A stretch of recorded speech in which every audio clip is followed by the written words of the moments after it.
অনেক দিন পর বেশ লাগছে বন ভ্রমণ। মাঝে মাঝে কাজের ফাঁকে এইসব জায়গায় এলে মন খুব ভালো লাগে। শুদ্ধ বাতাস, মাটির সোনা গন্ধ, পাখির কলতান, আহা।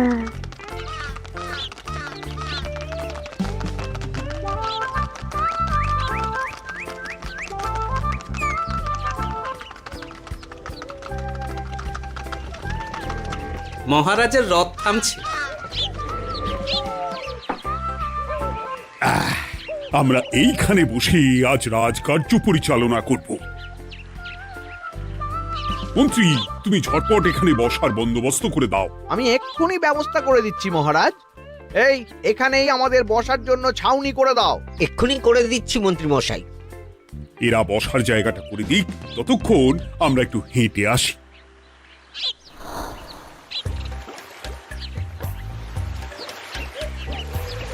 সকালবেলা হাঁটা শরীরের পক্ষে খুব ভালো মহারাজ।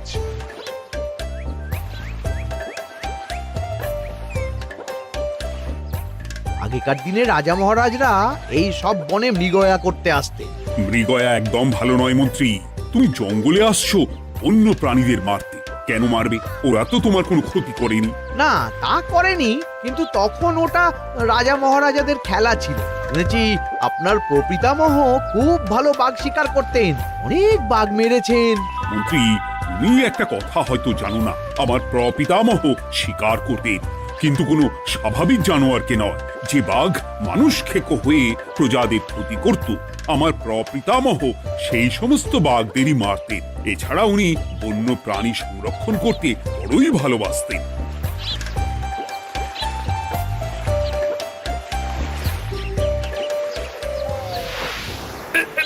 উফ, এটা আবার কি?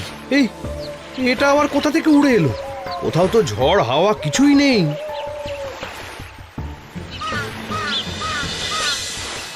একটা ধাঁধা মহারাজ, এই কাগজে লেখা।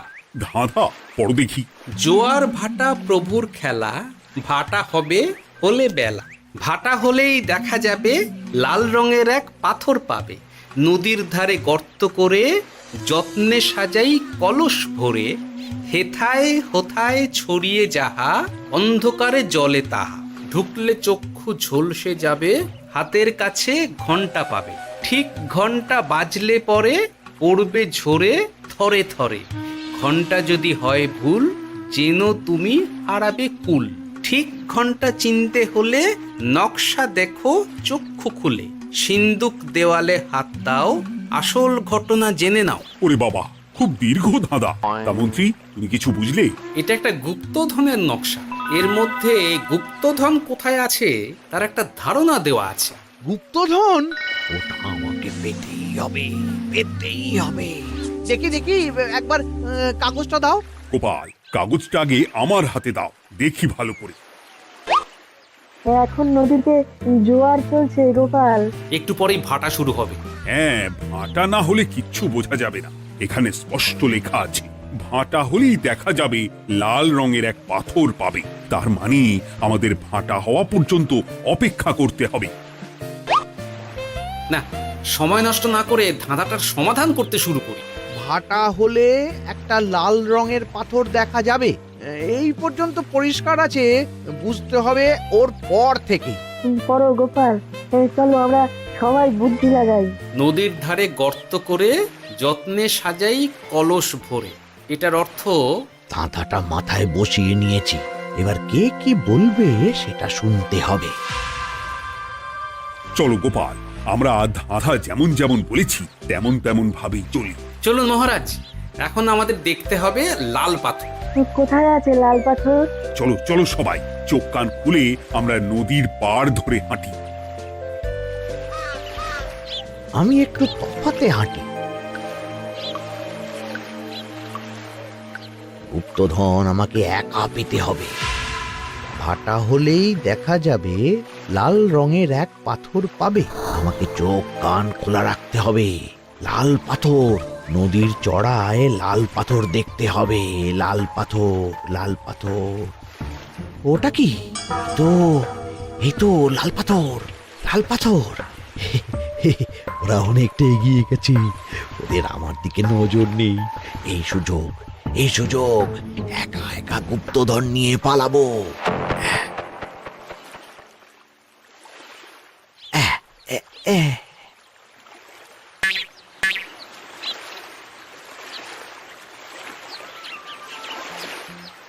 কি গো, আমরা তো হেঁটেই চলেছি, লাল পাথর তো কই দেখতে পাচ্ছি না। আরেকটু হাঁটতে হবে মহারাজ, গুপ্তধন বলে কথা, ওকে আর সহজে ধরা দেয়? সেটা অবশ্য সঠিক কথা। আচ্ছা, আমরা সবাই তো আসছি হেঁটে হেঁটে, মন্ত্রী মশাই গেলেন কোথায়? ও কি যে ঘটে! সত্যি তো, মন্ত্রী কোথায়? ও সেনাপতি, মন্ত্রীকে দেখেছো? কই, না তো মহারাজ। তাহলে কোথায় গেলেন মন্ত্রী মশাই? এই জঙ্গলে বাঘ ভাল্লুক আছে, শেষে কিনা বাঘে নিল। হায় হায় হায়, মন্ত্রী গিন্নির কাছে আমি কি মুখ দেখাবো? হুম, বাঘ ভাল্লুকের পেটে যাবার লোক তো মন্ত্রী মশাই নন। ও গোপাল, কি ভাবছো? কিছু তো একটা বলো। এখন আমাদের মন্ত্রী মশাইকেই খুঁজতে হবে। তবে মন্ত্রী মশাই বাঘ ভাল্লুকের পেটে যায়নি। তুমি নিশ্চিত হচ্ছ কি করে? অত পেঁচালো মানুষকে বাঘ ভাল্লুক গন্ধ শুকেই ছেড়ে দেবে, হজম করতে পারবে না। না না না, এখন রসিকতা করার সময় নয়, আমাদের মন্ত্রীকে খুঁজে বার করতেই হবে। কোথায় গেল মন্ত্রী? চলো চলো, গুপ্তধন মাথায় থাক, চলো মন্ত্রীকে খুঁজি। আহ, মন্ত্রী কোথায় গেল কে জানে। একবার পুরো ধাঁধাটা ঝালিয়ে নি। ভাটা হলেই দেখা যাবে লাল রঙের এক পাথর পাবে। ভাটা হয়েছে, লাল রঙের পাথরের মাথায় চাপ দিয়ে গুহার মুখও খুলেছি। এবার নদীর ধারে গর্ত করে যত্নে সাজাই কলস ভরে। এটাই তো ঠিক বুঝতে পারছি না।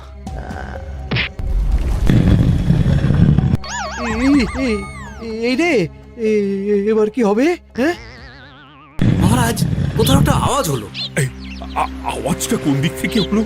চলুন সামনে এগিয়ে যাই। আমার মনে হয় আওয়াজটা সামনের দিক থেকে এলো। আমারও তাই মনে হলো।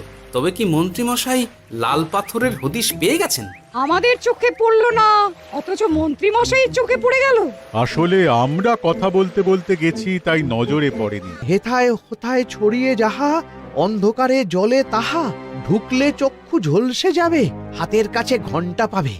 পেয়েছি পেয়েছি, ঘন্টাটা পেতে হবে। ঘন্টা।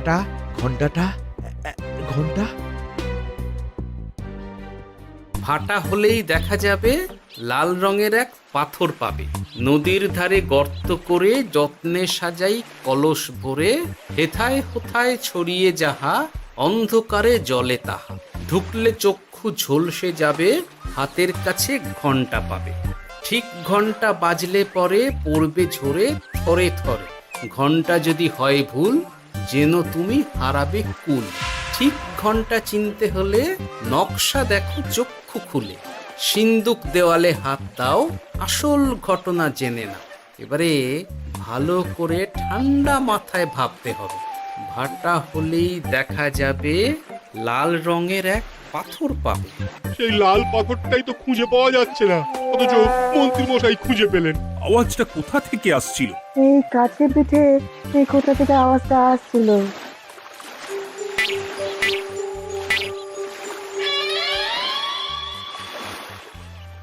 এই তো, এটাই মনে হয় সেই লাল পাথর। একটু নাড়িয়ে চাড়িয়ে দেখি তো কিছু হয় কিনা।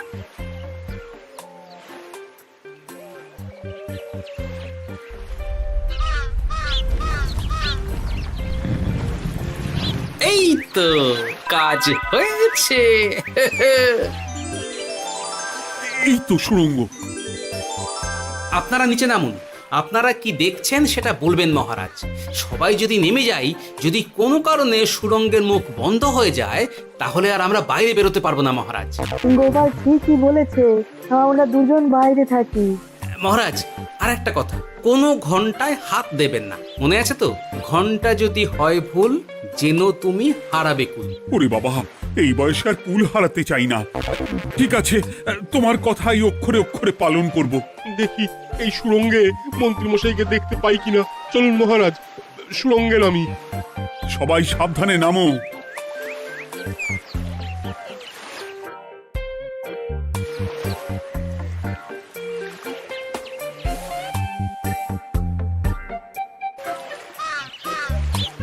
মহারাজ, ওখানে কি কি দেখতে পাচ্ছেন?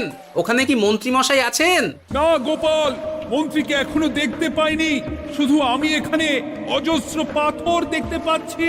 পাথরে পাথরে ছয়লাভ, ছোট বড় অজস্র। পাথরগুলো পাথরগুলো বড় অদ্ভুত, কিরকম কিরকম মানুষ মানুষ গড়ন। লম্বা বেঁটে হরেক রকম। মানুষ মানুষ গরম, সেটা কি রকম? আর কিছু? কোনো কলসি কি দেখতে পাচ্ছেন? কলসি তো দেখতে পাচ্ছি না। মহারাজ, কলসি থাকতেই হবে, কারণ ধাঁধায় লেখা আছে নদীর ধারে যত্ন করে যত্নে সাজাই কলস ভরে। গর্তটা আসলে হলো সুড়ঙ্গ, কিন্তু কলস। মহারাজ, মহারাজ, এইদিকে এইদিকে একটা কলসের মতো কি যেন আছে। এইদিকে আসুন, এদিকে এদিকে। হ্যাঁ গোপাল, দেখতে পেয়েছি। এবার আমি যেরকম যেরকম বলবো সেই রকম সেরকমই করবেন। আমি বিজ্ঞানীকে নদী থেকে জল তুলে পাঠিয়ে দিচ্ছি। পাত্র কোথায় পাবে? আমাদের জল খাবার যে পাত্র আছে সেটা আনতে লোক পাঠাচ্ছি। ঠিক আছে। শুধু একটা কথা বলছি, আপনারা কেউই সুড়ঙ্গের ভেতরে কোনো কিছুতে হাত দেবেন না। কেন গোপাল? সব পরে বলবো, এখন আমি যা বলছি সেটা শুধু মনে রাখুন। সুড়ঙ্গের ভেতরে কিছুতে হাত দেবেন না। ঠিক আছে। প্রহরী, তুমি যাও, যেখানে আমাদের বসবার আয়োজন করা হয়েছে সেখানে গিয়ে একটা জলের পাত্র নিয়ে নদী থেকে জল ভরে নিয়ে এসো। গোপাল, মন্ত্রী মশাই কোথায় গায়েব হয়ে গেলেন? কোথাও গায়েব হয়ে যাননি বিজ্ঞানী, কোথাও গায়েব হয়ে যাননি উনি। উনি ওই সুড়ঙ্গের ভেতরেই আছেন। কিন্তু কেউ তো ওনাকে দেখতে পাননি। সম্ভবত পাথর হয়ে আছে। এখন কিভাবে পাথর হয়েছেন সেটা তো আমি বলতে পারবো না। সবটাই স্বপ্নের মতো লাগছে। ঠিক যেন স্বপ্নের মতো লাগছে। এই জীবনে সুরঙ্গ দর্শন হয়ে গেল। আমাদের পাতাল প্রবেশ। পাতালে আসিয়া আমি মনে মনে বলি, গুপ্তধন নিয়ে আমরা যেন সৎ পথে চলি। তোমার এখনো কাব্য আসছে সভাকবি? আসছে মানে কাব্যের সাথে আছে রোমাঞ্চ, করছে গা শীত, হচ্ছি আমি অধীর। মহারাজ, জল দিয়ে বিজ্ঞানীকে পাঠাচ্ছি। কি করতে হবে বিজ্ঞানীকে সব বলে দিয়েছি। তুমি ভেতরে আসবে না? আসবো ঠিক সময়ে। এখন আমি যেমন যেমন বলবো আপনি ঠিক তেমন তেমন করবেন। ঠিক আছে। বিজ্ঞানী, যেমন যেমন বললাম ঠিক তেমন তেমন ভাবে কলসিকে জল দিয়ে পরিষ্কার করবে। মনে রেখো, ধাঁধায় আছে কলসি সাজাই যতন কর। তুমি একটা কথা মনে রেখো বিজ্ঞানী, কোথাও হাত দিও না কিন্তু। ঠিক আছে গোপাল, তোমার উপস্থিত বুদ্ধির তুলনা নেই। আমি যাচ্ছি গোপাল। সাবধানে সাবধানে। মহারাজ, বিজ্ঞানী যাচ্ছে। সাবধানে নামো, সাবধানে।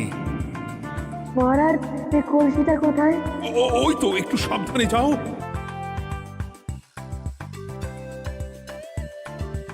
বিজ্ঞানী, কলসির দেখা পেয়েছো? পেয়েছি পেয়েছি পেয়েছি। এবারে কলসিটাকে ভালো করে জল দিয়ে ধুয়ে দাও। কলসির আলোয় সুড়ঙ্গ আলোকিত গোপাল। এরপর কি? ভালো করে দেখুন মহারাজ, কোথাও ঘন্টা দেখতে পাচ্ছেন কিনা। ঘন্টা? একটা তো নয়, সার সার ঘন্টা, অনেকগুলো ঘন্টা। সাবধান, ঘন্টায় হাত দেবেন না, শুধু দেখুন।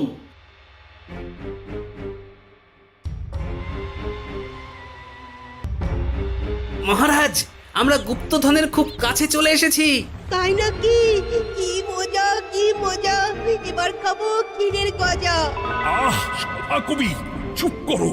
এখনো আমরা গুপ্তধন পাইনি। বাবার মুখে দাঁড়িয়ে সবগুলো তারা আঁকা।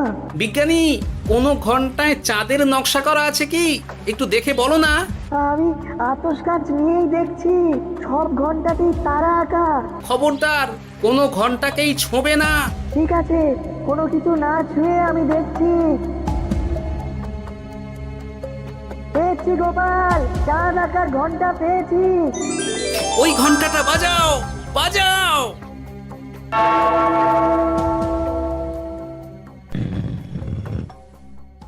গুপ্তধন পেয়েছেন মহারাজ? বাঁচাও, বাঁচাও, বাঁচাও।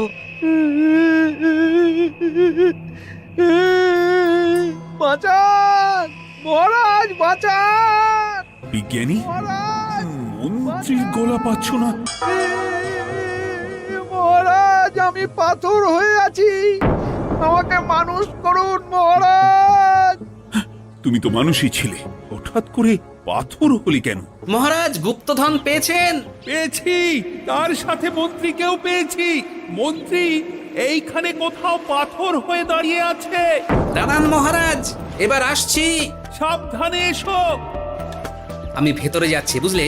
যদি কোনো কারণে দেখো পাথরটা গুহার মুখটা আটকে দিয়েছে, অমনি তোমাদের কাজ হলো পাথরটাকে ছুঁয়ে ফেলা, বুঝলে? ঠিক আছে গোপাল দাদা। আমার মনে হয় বিপদ আর কিছু ঘটবে না, তবুও সাবধানের তো মান নেই। ঠিক আছে, তুমি নিশ্চিন্তে ভেতরে যাও। বাঁচাও, আমাদের বাঁচাও, আমাদের সবাইকে মানুষ করুন। আমাকে মানুষ করুন মহারাজ।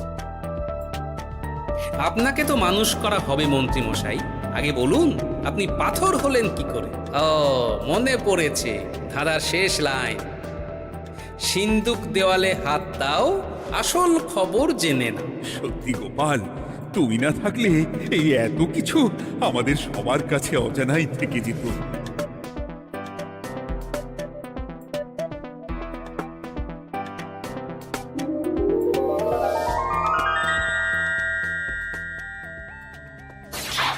ধন্যবাদ আমাকে মুক্ত করার জন্য। আপনি কে? আমি যক্ষ। আমাকে এই ধন সম্পত্তি পাহারা দেওয়ার জন্য এক ডাকাত দলের সর্দার যক্ষ করে রেখেছিল। আমি 100 বছর ধরে এইখানে যক্ষ হয়ে আছি। আমি তোমার জন্য মুক্ত হলাম গোপাল। এই সম্পত্তি তোমার গোপাল। সম্পত্তি নিয়ে আমি কি করব? আমি এই সব সম্পত্তি মহারাজকে দান করলাম, রাজ্যের অনেক কাজ হবে। তুমি ধন্য গোপাল, তুমি ধন্য। এবার আমার যাবার সময় এসেছে, আমাকে যেতে হবে। যাবার আগে এই পাথরগুলোকে মানুষ করে যান। এরা সব লোভী। আমি আমার সীমিত ক্ষমতায় এই গুপ্তধনের ধাঁধাকে এখানে যারাই ভ্রমণ করতে আসে তাদের হাতে তুলে দিই, কিন্তু কেউ এই ধাঁধার সমাধান করতে পারে না। সবার মনে লোভ কাজ করে, এই লোভ এদেরকে পাথর করে রেখেছে। পাথর হলো কি করে? একটা মানুষ এসে বুক ভরা লোভ নিয়ে আধা পুরো না জেনে পাথরে হাত দিলেই সে পাথর হয়ে যাবে। আমাদের ভুল হয়েছে, আর লোভ করবো না, আমাদের বাঁচাও। আমাকে মুক্ত করে দিন, আমার খুব ভুল হয়েছে মহারাজ, মুক্ত করে দিন আমায়। তুমি এখানে আগে এসেছিলে, তাই তো আগে এসে ভাবলে নিজেই একা একা গুপ্তধনকে হরপ করে দেবে। এদিকে তোমাকে না দেখতে পেয়ে আমাদের কত চিন্তা হচ্ছিল। যারা লোভী তারা কারো কথা ভাবে না, শুধু নিজের কথা ভাবে। আমাকে আর একটা সুযোগ দিন, আমি আর লোভ করব না মহারাজ। ও, তোমার কথার কোনো দামই নেই। না মহারাজ, আমাকে আর একটা সুযোগ দিয়ে দেখুন, আমি আর লোভ করব না, আমাকে মানুষ করুন মহারাজ। আমাদের সবাইকে মানুষ করুন। দয়া করে মানুষ করুন। যক্ষরাজ, এদের আপনি ক্ষমা করে দিন। ঠিক আছে, তোমাদের আবার মানুষ করে দিচ্ছি।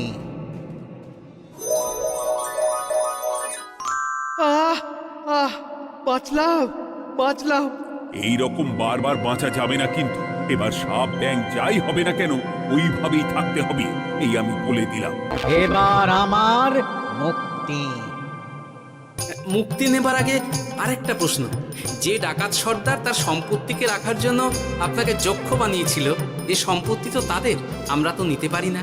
লোভ বড় খারাপ গোপাল, অতিরিক্ত লোভ মানুষকে পশু করে দেয়। ওই ডাকাত দল এই সম্পত্তির জন্য সবাই কাটাকাটি করে মরে গেছে, কেউ আর বেঁচে নেই। সুতরাং এই সম্পত্তিতে তোমার অধিকার আছে, এই সম্পত্তি তুমি গ্রহণ করো। নিলাম আমি, কিন্তু এই সম্পত্তি মহারাজকে আমি দান করলাম। ডাকাত দল জনগণের সম্পদকে লুটেই তো সম্পত্তি বানিয়েছে, তাই আমি জনগণের কাজে লাগবার জন্যই এই সম্পত্তি মহারাজকে দিলাম। গোপাল, তোমার জয় হোক।